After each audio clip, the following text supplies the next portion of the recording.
वक्रतुंड महाकाय सूर्यकोटि संप्रभ निर्विघ्नं कुरु मे देव सर्वकार्येषु सर्वदा। हरे कृष्णा दोस्तों, पौष मास की कथा सुनने वाले सभी भक्तों का आज की कथा में हार्दिक स्वागत है।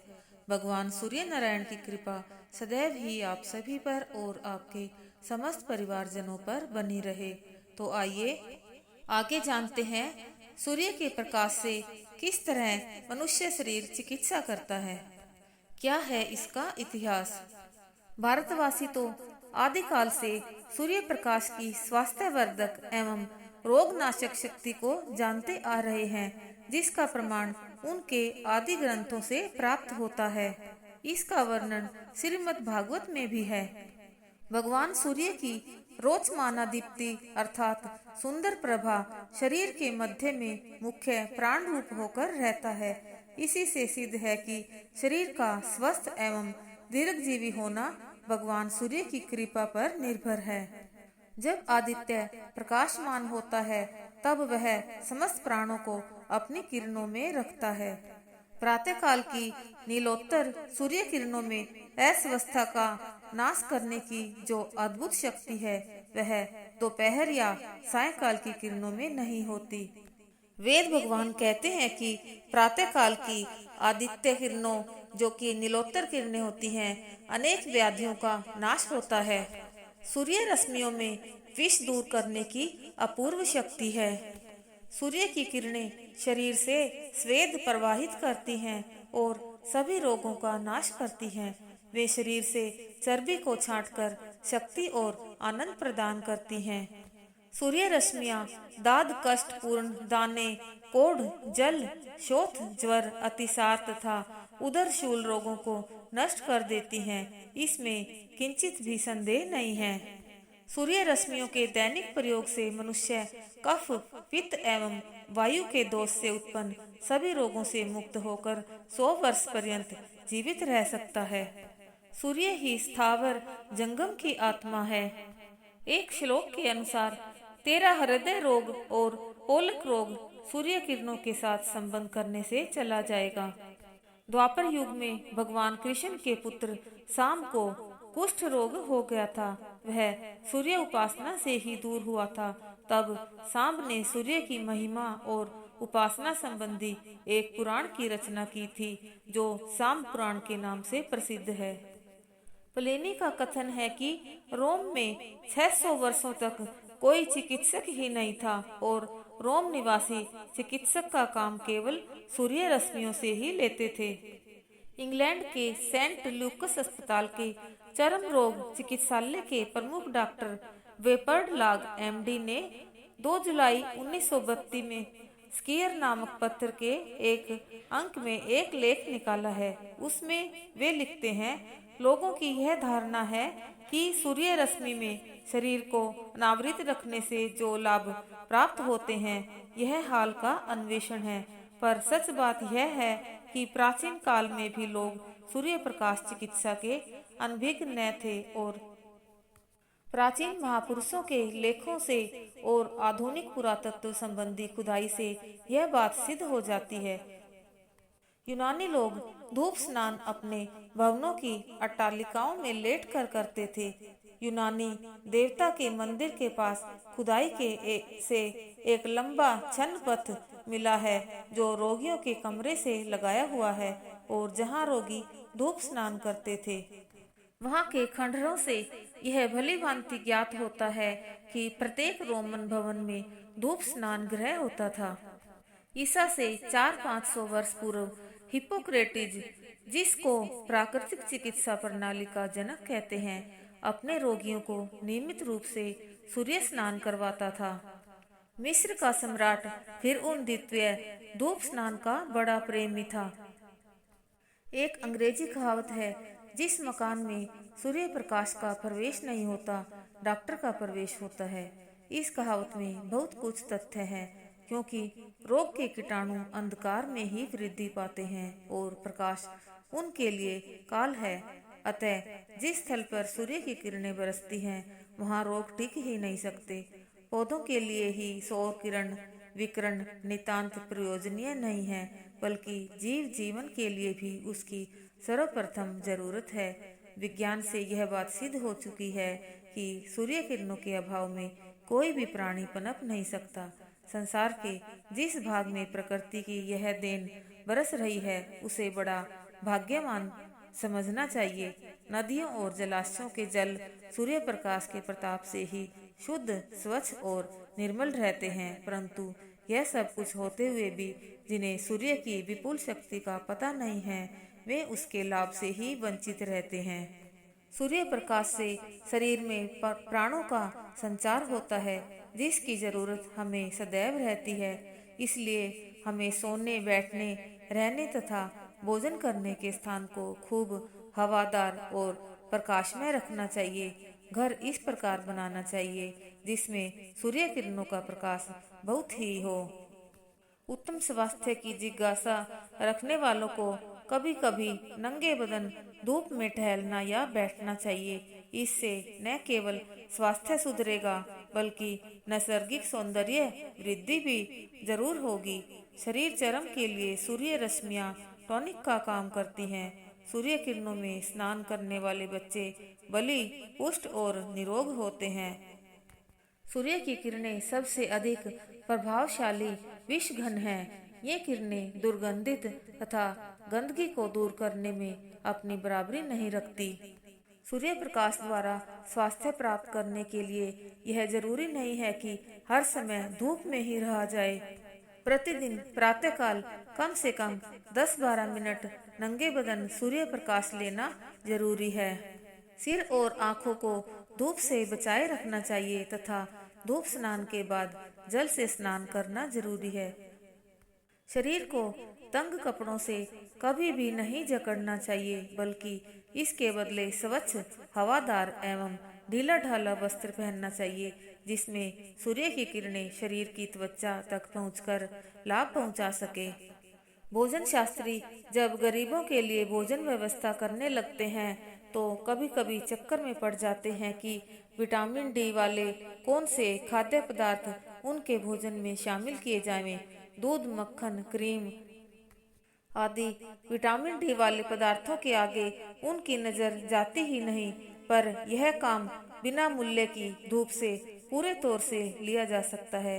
धूप को गरीबों का क्या, सभी लोगों का दूध, घी, मक्खन, क्रीम समझना चाहिए। विटामिन डी का मुख्य कार्य शरीर में हड्डियों को मजबूत करना है।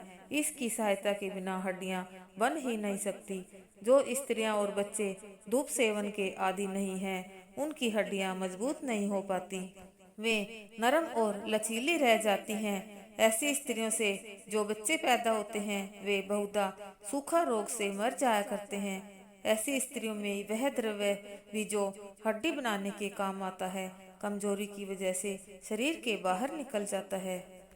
आदिकाल से मानव, पशु, पक्षी तथा वनस्पति सभी सूर्य प्रकाश से लाभ उठा रहे हैं। धूप से ही उनमें सुंदरता आती है और स्वास्थ्य भी। हिंदुओं में जो सूर्य को भगवान मानकर उसकी पूजा की जाती, यही रहस्य है। सूर्य प्रकाश में निसंदेह स्वास्थ्यवर्धक शक्ति है। आइए अब करते हैं सूर्य कवच पाठ। शास्त्रों में वर्णित सूर्य कवच के पाठ से हर आपदा से बचा जा सकता है। यह कवच व्यक्ति के अंग प्रत्यंग की रक्षा करता है।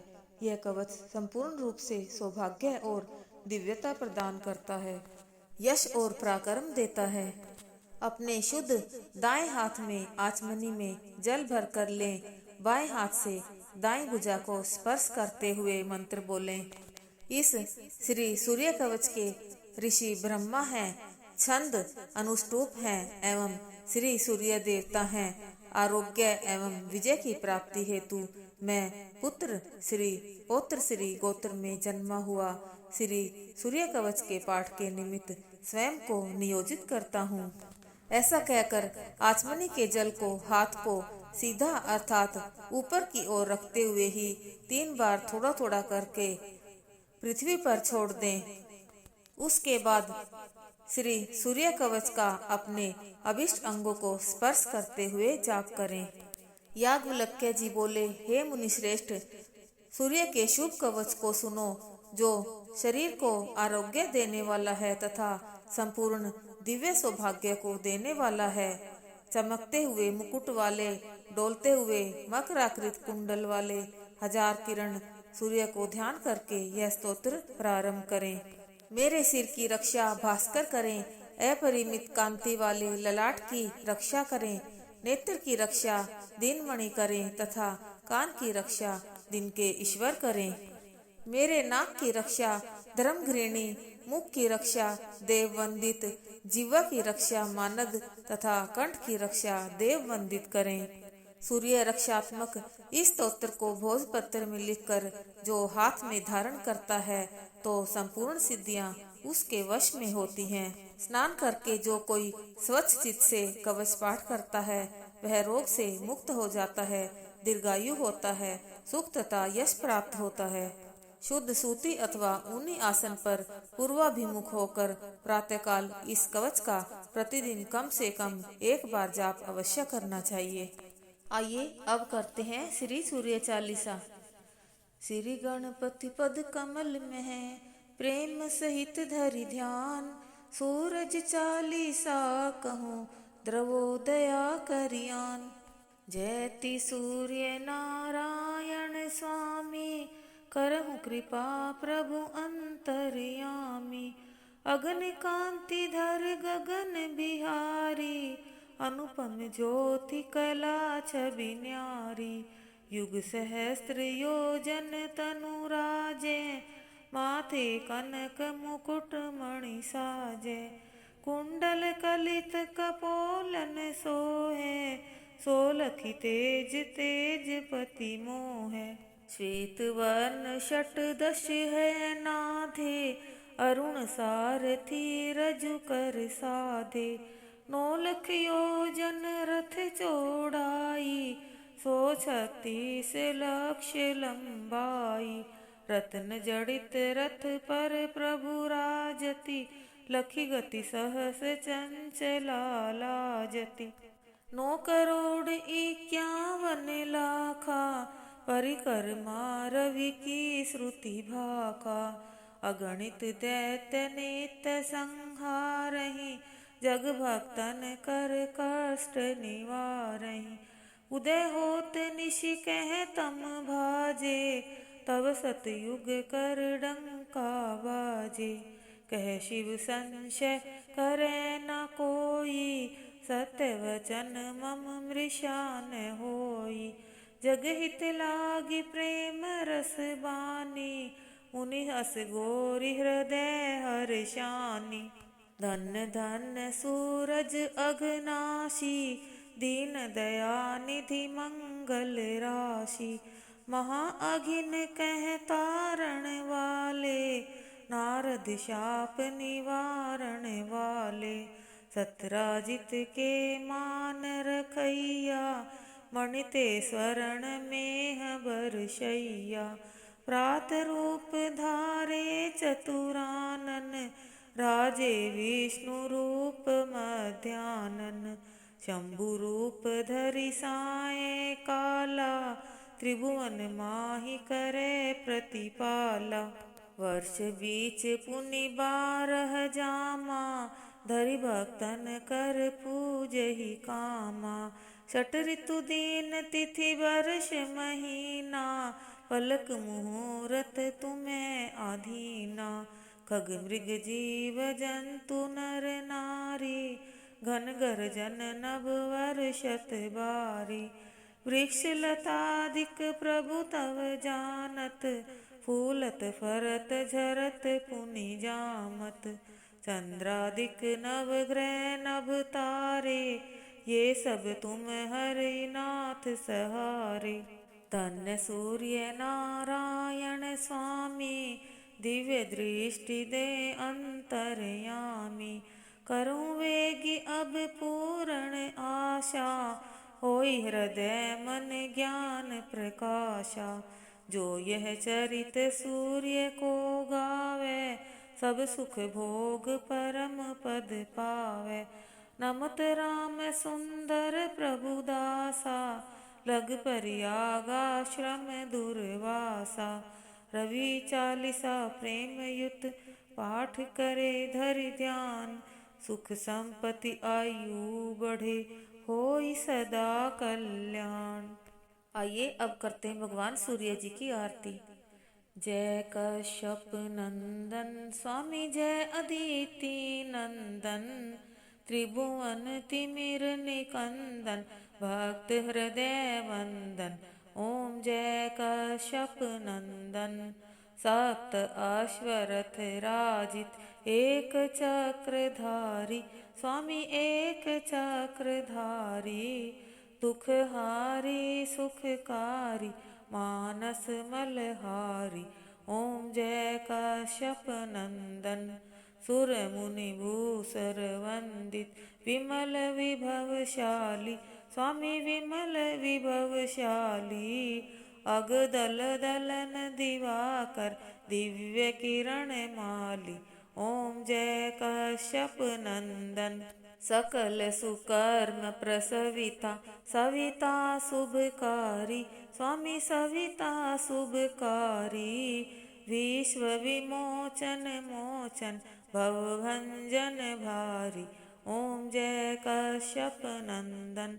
कमल समूह विकासत नाशक त्रैतापा, स्वामी नाशक त्रैतापा।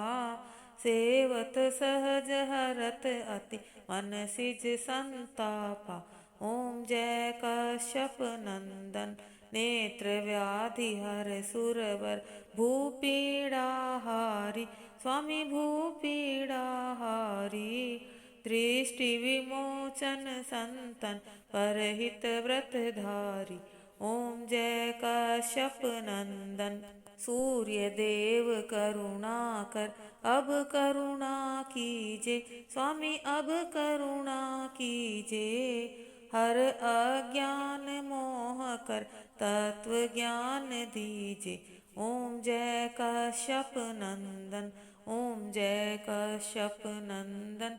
स्वामी जय अदिति नंदन। त्रिभुवन तिमिर निकंदन भक्त हृदय वंदन। ओम जय कश्यप नंदन।